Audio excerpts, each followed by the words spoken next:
Úrad jadrového dozoru ako ústredný orgán štátnej správy bol s účinnosťou od 1.1.1993 zriadený ako ústredný orgán štátnej správy Slovenskej republiky pre oblasť jadrového dozoru. V tomto roku tak oslávil 30 rokov od svojho založenia. Úrad jadrového dozoru Slovenskej republiky vznikol spolu so vznikom Slovenskej republiky. Čiže z nášho pohľadu by sme mohli povedať, že to je relatívne úrad, ktorý tu neexistuje dlho, ale je to len čiastočná pravda, pretože už aj v Československu existovali orgány, ktoré naozaj pozerali na tie jadrové zariadenia, ktoré sme tu už vtedy mali, ako na špeciálny zdroj rizika, a to riziko, ktoré je spojené s jadrovou bezpečnosťou a s možným únikom radioaktívnych látok do pracovného a životného prostredia.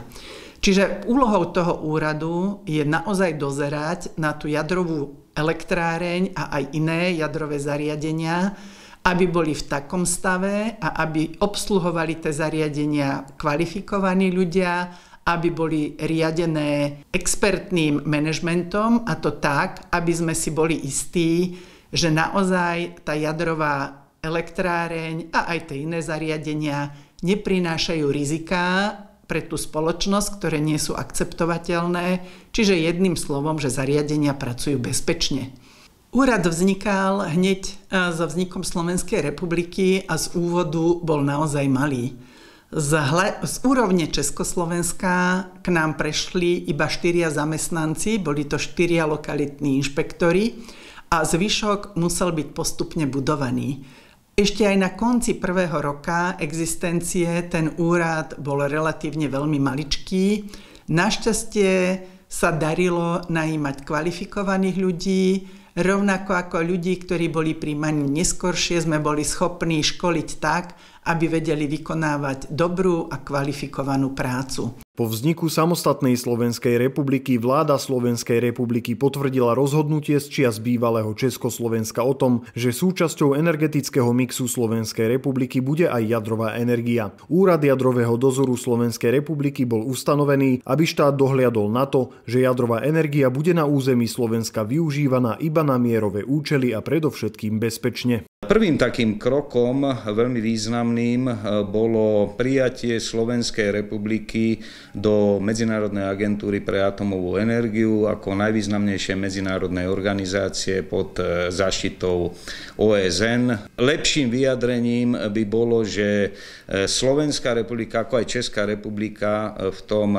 septembri 1993 sukcedovali do práva povinností bývalej Československej socialistickej republiky, ktorá bola jedným zo zakladajúcich členov Medzinárodnej agentúry pre atomovú energiu vo Viedni v roku 1957. Takže od 93. píšeme históriu plnoprávneho členstva Slovenskej republiky v tejto medzinárodnej organizácii. Kompetencie Úradu jadrového dozoru Slovenskej republiky sú vykonávané na základe ustanovení, ktoré vyplývajú predovšetkým z atomového zákona, stavebného zákona, správneho poriadku a súvisiacej legislatívy, ako i správnych predpisov a dokumentov Európskej únie či rôznych medzinárodných zmluv uzatvorených Slovenskou republikou. Veľmi dôležité bolo začať budovať novú slovenskú nezávislú legislatívu v oblasti jadrovej bezpečnosti, nakoľko rozpadom pôvodného spoločného štátu a vznikom nových štátov prišlo síce prevzatiu do vtedajšej legislatívy, ale bolo ju už potrebné pripraviť na novo a tá dovtedajšia už nesplňala určité požiadavky v tom čase smerovania budúceho do Európskej únie. Takže bol v roku 1998 prijatý prvý slovenský atomový zákon, oficiálnejšie pomenovaný zákonom o mierovom využívaní jadrovej energie. Bol to zákon číslo 130 z roku 1998. Na niektoré aktivity sme dostali významnú pomoc jednak z Medzinárodnej agentúry pre atomovú energiu, čo sa týka niektorých zariadení, čo sa týka výcviku personálu. Mnoho zamestnancov úradu sa v úvode zúčastňovalo rôznych short scientific visit alebo workshopov, študijných pobytov a tiež bola veľmi významná pomoc v rámci Európskej únie, konkrétne zo Spojeného kráľovstva Veľkej Británie a Severného Írska, kde pôvodné kontrolné a krízové centrum, tak sa volalo súčasné Centrum havarijnej odozvy, bolo z veľmi veľkej miery vybudované práve z týchto prostriedkov. V úvode čakali na úrad pomerne veľké výzvy. Boli to jednak licencovanie rekonštrukcie V1, modernizácie V2. Bohužiaľ, ako išiel vývoj a smerovali sme do Európskej únie, tak sa do prístupovej zmluvy Slovenskej republiky do Európskej únie dostala aj požiadavka na odstavenie jadrovej elektrárne V1, konkrétne, aby bol prvý blok odstavený v roku 2006, druhý blok v roku 2008, čo bolo veľmi významným zásahom do v podstate dozornej činnosti úradu. Samozrejme, po odstavení nastúpilo obdobie vyraďovania V1, ktoré v zásade pokračuje dodnes. Museli sme sa vysporiadať aj s vyraďovaním havarovanej elektrárne A1. Čo bolo významným milníkom v tom kvázi prvom desaťročí, to bolo uvedenie do prevádzky jadrovej elektrárne Mochovce 1-2. Prvý mochovecký blok sme uviedli, respektíve uviedli ho do prevádzky Slovenskej elektrárne, ale patričné povolenie na to sme vydávali v roku 1998 a druhý blok v roku 2000. Samozrejme, potom prišiel rok 2004, keď sa Slovenská republika stala súčasťou Európskej únie k 1. máju 2004 a nastúpili nové povinnosti vyplývajúce z členstva, pretože členstvo v Európskej únii nie je len o výhodách, benefitoch, ale samozrejme aj o povinnostiach. Nastúpila celá škála európskych predpisov, ktoré bolo nevyhnutné zohľadniť vo vnútroštátnom právnom poriadku, a tak sme v roku 2003 pristúpili k prepracovaniu atomového zákona tak, aby zodpovedal týmto európskym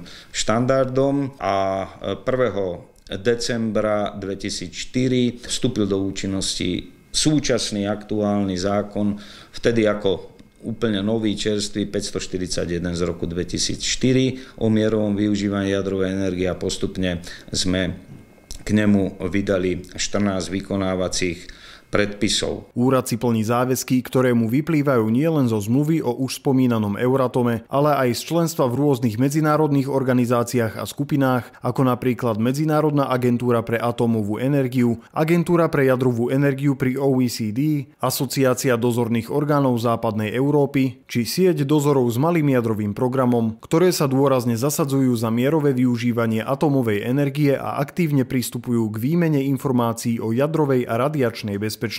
Profesionálny kontrolno-inšpekčný prístup Úradu jadrového dozoru Slovenskej republiky sa naplno prejavil aj pri rozšírení počtu slovenských jadrových zdrojov, teda pri uvádzaní jadrového bloku Mochovce 3 do prevádzky. Inšpektori jadrovej bezpečnosti sú permanentne na lokalite a odborne dohliadajú na vykonanie požadovaných záťažových a bezpečnostných testov, ktorých pozitívne vyhodnotenie bolo podmienkou úspešného spustenia nového bloku. V minulom roku sme vydali druhostupňové právoplatné už je rozhodnutie na povolenie na uvádzanie do prevádzky 3. mochoveckého bloku. Momentálne beží konanie o povolení na prevádzku mochoveckého bloku. Bude pokračovať povolenie na uvádzanie do prevádzky 4. mochoveckého bloku. Bežia významné licenčné aktivity smerom k rozšíreniu medziskladu vyhoretého jadrového paliva. No a veľkou výzvou je aj licencovanie nového jadrového zdroja, kde v súčasnosti beží povoľovanie na umiestňovania nového jadrového zdroja v Bohuniciach. Pri vzniku Úradu jadrového dozoru Slovenskej republiky v roku 1993 nastúpil do funkcie predsedu inžinier Jozef Mišák, kandidát vied. V roku 1997 miesto v predsedníckom kresle zaujal inžinier Miroslav Lipár a od roku 2002 až po súčasnosť je na čele úradu ako predsedníčka inžinierka Marta Žiaková, kandidátka vied. Medzičasom pani predsedníčka existujúca, ktorá je vo svojej funkcii už od roku 2002, dosiahla mimoriadne úspechy v tom, že bola predsedničkou Rady guvernérov Medzinárodnej atomovej agentúre, je predsedničkou steering committee v rámci OECD NEA a dá sa povedať, že toto už vyše 20-ročné pôsobenie na čele tohto úradu je jasným dôkazom a preukazuje tú skutočnosť, že na čele tohto úradu je vysoko fundovaný odborník, ktorý požíva plnú dôveru, autoritu cez, myslím, že doteraz 6 vlád, ktoré tu boli. A koniec koncov ani predošli predsedovia pán Mišák a pán Lipár sa nevymenili z titulu zmeny vlády, ale obaja odišli z tejto funkcie do Medzinárodnej atomovej agentúry, kde dokázali presvedčiť medzinárodné spoločenstvo a presvedčajú dodnes aj vo svojich pozíciách, že tá voľba týchto osôb do týchto medzinárodných štruktúr bola správna a vysoko opodstatnená.